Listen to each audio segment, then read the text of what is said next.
ओम नमो भगवते वासुदेवाय नमः। ओम नमो नारायणाय नमः। जय श्री कृष्ण, जय श्री कृष्ण, जय श्री कृष्ण। हिंदू पंचांग के अनुसार जब अमावस्या सोमवार तिथि को पड़ती है तो उसे सोमवती अमावस्या कहा जाता है। सोमवती अमावस्या के दिन भोलेनाथ शंकर और माता पार्वती और भगवान श्री हरि विष्णु की पूजा अर्चना करने से विशेष फल की प्राप्ति होती है।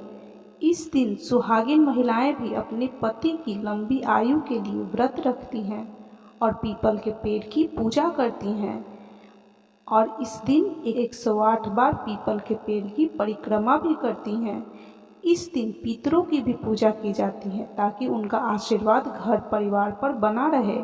तो बंधुजनों, चलिए आज हम सोमवती अमावस्या व्रत कथा की कथा सुनते हैं।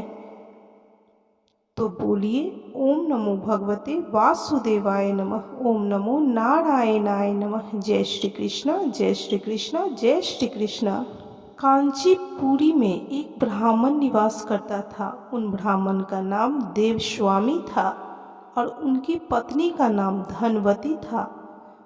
उनके 7 पुत्र और एक पुत्री थी। पुत्री का नाम उन्होंने गुणवती रखा था। ब्राह्मण ने 7 पुत्रों का विवाह करके अपने सबसे बड़े पुत्र को बेटी के लिए वर खोजने भेजा। उस समय एक पंडित जी ने पुत्री गुणवती की जन्म कुंडली देखकर बताया कि सप्तपदी होते होते यह कन्या विधवा हो जाएगी। यह सुन ब्राह्मण ने पंडित जी से पूछा, पुत्री के इस वैधव्य दोष का निवारण कैसे होगा। उस पर पंडित जी ने बताया कि सोमा का पूजन करने से वैधव्य दूर होगा। पंडित जी ने सोमा के बारे में बताया कि वह एक धोबिन है। उसका निवास स्थान सिंहल द्वीप है। उन्हें पहले प्रसन्न करो और गुणवती के विवाह से पूर्व उन्हें यहाँ बुला लो। ब्राह्मण देवस्वामी का सबसे छोटा लड़का बहन को अपने साथ लेकर सिंहल द्वीप जाने के लिए सागर तट पर चला गया। सागर पार करने की चिंता में दोनों एक वृक्ष की छाया में बैठ गए। उस पेड़ पर एक घोंसले में गिद्ध का एक परिवार रहा करता था। उस समय घोंसले में सिर्फ गिद्ध के बच्चे थे। गिद्ध के बच्चे भाई बहन के क्रियाकलापों को देख रहे थे। सायंकाल के समय उन बच्चों गिद्ध के बच्चों की माँ आई तो उन्होंने भोजन नहीं किया। वह अपनी माँ से बोली कि माँ, नीचे 2 प्राणी सुबह से भूखे प्यासे बैठे हैं। जब तक वे कुछ खा नहीं लेते तब तक हम भी कुछ नहीं खाएंगे। बच्चों की बात सुन दया और ममता से वशीभूत गिद्ध माता उनके पास आई और बोली कि मैंने आपकी इच्छाओं को जान लिया है। इस वन में जो भी फल फूल कंद मूल मिलेगा मैं ले आती हूँ। आप भोजन कर लीजिए। मैं प्रातःकाल आपको सागर पार कराकर सिंहल द्वीप की सीमा के पास पहुँचा दूंगी। और वे दोनों भाई बहन गिद्ध माता की सहायता से सोमा के यहाँ जा पहुँचे। वे नित्य प्रातः उठकर सोमा का घर झाड़ कर लीप देते थे। एक दिन सोमा ने अपनी बहुओं से पूछा कि हमारे घर कौन बुहारता है, कौन लीपता पोतता है।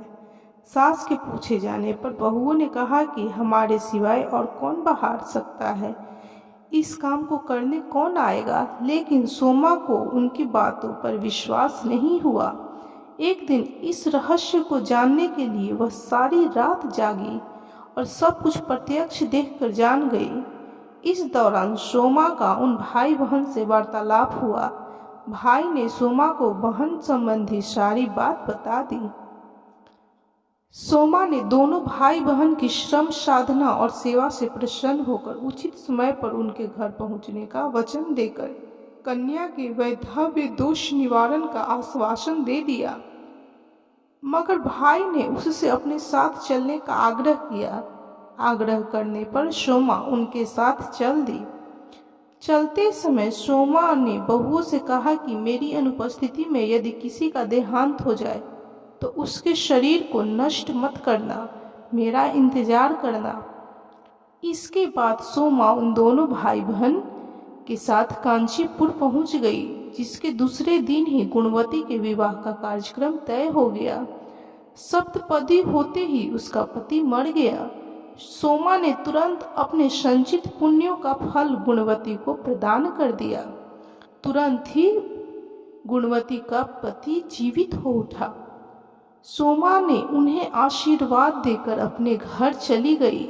उधर गुणवती को पुण्य फल देने से सोमा के पुत्र जमाता और पति की मृत्यु हो गई। सोमा ने पुण्य फल संचित करने के लिए मार्ग में पीपल की छाया में भगवान श्री हरि विष्णु का पूजन किया और उस पीपल के वृक्ष की 108 परिक्रमाएं लगाई, जिसके पूर्ण होने पर उसके परिवार के मृतक तुरंत जीवित हो उठे। जिस तरह भगवान श्री हरि विष्णु ने गुणवती के पति और सोमा धोबिन के पति, पुत्र और जमाता की आयु लंबी की, उनके आशीर्वाद से उनका घर परिवार स्वस्थ हुआ, उसी तरह इस कथा को सुनने वाले, सुनाने वाले या जिसके द्वारा इस कथा का महत्व कोई और भी सुने, उसके घर परिवार को, उसके पुत्र को, उसके पति को, सभी की आयु लंबी करें और उसके घर को सुख शांति और समृद्धि प्रदान करें। तो बोलिए ओम नमो भगवते वासुदेवाय नमः। ओम नमो नारायणाय नमः। जय श्री कृष्णा, जय श्री कृष्णा, जय श्री कृष्णा। बंधुजनों, यह कथा आपको कैसी लगी कमेंट जरूर करें, और यदि कथा अच्छी लगी हो तो कृपया लाइक कीजिए, शेयर कीजिए और चैनल को सब्सक्राइब करना बिल्कुल भी ना भूलें।